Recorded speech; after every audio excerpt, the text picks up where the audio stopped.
गोविंद के गुणगान वादों को अभी तक नहीं गाया।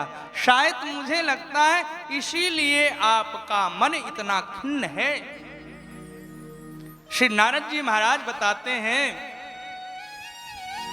कि हे व्यास जी महाराज, पूर्व जन्म में मैं एक दासी पुत्र था। मेरी माता कुछ ब्राह्मणों के यहाँ सेवा किया करती थी, वहां से हम लोगों की जीविका चलती थी। और एक बार उन ब्राह्मण देवताओं के यहाँ चतुर्मास करने के लिए कुछ संत पधारे हैं। उन संतों की मैंने खूब सेवा करी और वह संत हरि चर्चा किया करते थे, ठाकुर जी के गुणानवाद गाया करते थे, नाम संकीर्तन किया करते थे। उन संतों के श्रीमुख से मैंने भी वह चर्चा सुनी और भगवान नाम में मैं भी खूब मस्ती के साथ झूमता था।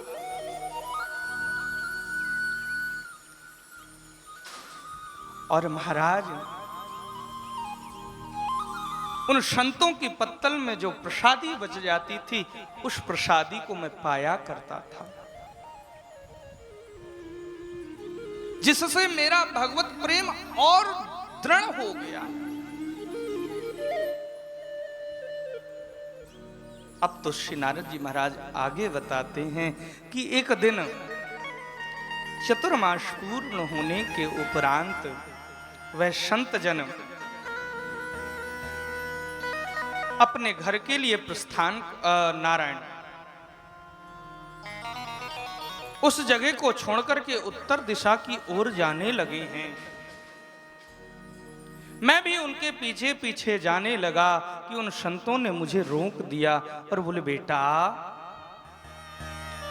अभी आपकी मां जीवित हैं, इसलिए आपका फर्ज है कि आप अपनी माता की सेवा करें, और जब माता जी का शरीर शांत हो जाए उसके उपरांत आप आ जाइएगा, तब आप विरक्ति को धारण करिएगा। अभी हम आपको एक मंत्र दिए जाते हैं, उस मंत्र का आप जाप करिए, उसके जाप से ही आपको बहुत आनंद प्राप्त होगा। श्री नारद जी महाराज को मंत्र दिया है। नारद जी महाराज अपने घर आए हैं। घर आकर के अब तो दिन रात उस मंत्र का जप करते हैं। और महाराज, जहां नारद जी महाराज की माता ने देखा बेटा अब तो दिन भर माला पकड़े बैठा रहता है, दिन भर ठाकुर जी के सामने बैठा रहता है, मां की तो धड़कन तेज हो गई।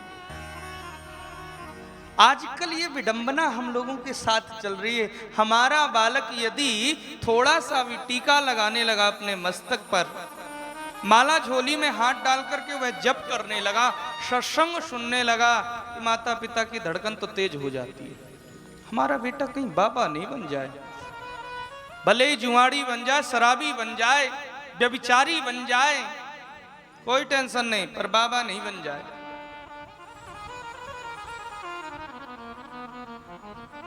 माता जी तो अब घर में जो भी आता है उससे कहने लगे कि हमारे इस बच्चे का विवाह करा दो। अब तो कोई भी आए, अब तो नारद जी महाराज की धड़कन तेज हुई। अभी तो हम माता जी के पधारने के लिए इंतजार कर रहे हैं, कहीं ब्याह हो गया तो फिर श्रीमती जी के पधारने का इंतजार करेंगे। इसी इंतजार में हमारा जीवन बीत जाएगा और हम भगवत भजन से विमुख रह जाएंगे। एक दिन लीला घटती है। श्री नारद जी महाराज की माता जी दूध दोहने के लिए गई हैं और एक सर्प के फन के ऊपर पैर पड़ गया है। उस सर्प ने श्री नारद जी महाराज की माता जी को डंक मार दिया है और उनका देहावसान हो गया है। श्री नारद जी महाराज को मोहल्ले पड़ोस के लोगों ने आकर के बताया। नारद जी महाराज मन में तो बड़े खुश हुए कि चलो बंधन से मुक्त हुए, परंतु ऊपर से दो चार झूठे आंसू बहाए। क्यों? नारद जी महाराज कहते हैं लोग कहेंगे कि देखो मैया के मरने की खुशी मना रहा है। श्री नारद जी महाराज ने अपने माता की यथोचित संस्कार किया है और उत्तर दिशा की ओर चल पड़े हैं। रास्ते में चलते चलते एक स्थान पर पहुंचे हैं। एक वट वृक्ष है, वहीं पर पास में सरोवर है, विराजमान हुए हैं। उसी सरोवर के तट पर बैठ कर के श्री नारद जी महाराज ने ध्यान लगाया कि भगवान की एक झलक दिखाई पड़ी है। जैसे ही झलक दिखाई पड़ी, श्री नारद जी महाराज तो मंत्र मुक्त हो गए हैं, प्रसन्न हो गए हैं। नारद जी महाराज के खुशी का ठिकाना नहीं रहा है कि अगले क्षण वह छवि ओझल हो गई है श्री नारद जी महाराज के हृदय पटल से। अब तो नारद जी महाराज व्याकुल हो गए हैं, रोने लगे हैं, बिलखने लगे हैं, तड़पने लगे हैं। उसी समय आकाशवाणी हुई है, हे नारद जी महाराज, आप अभी परिपक्व साधक नहीं हुए हैं, अभी तो आप और भजन करें। नारद जी महाराज ने भजन किया है, सृष्टि का लय हुआ है और अगले जन्म में श्री नारद जी महाराज ब्रह्मा जी के मानस पुत्र के रूप में प्रकट हुए हैं।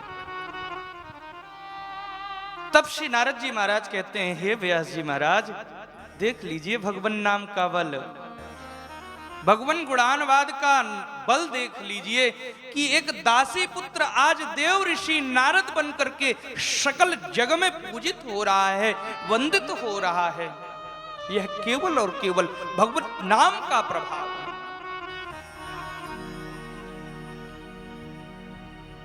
श्री नारद जी महाराज ने वेदव्यास जी महाराज को चतुर्श्लोकी भागवत का उपदेश किया है।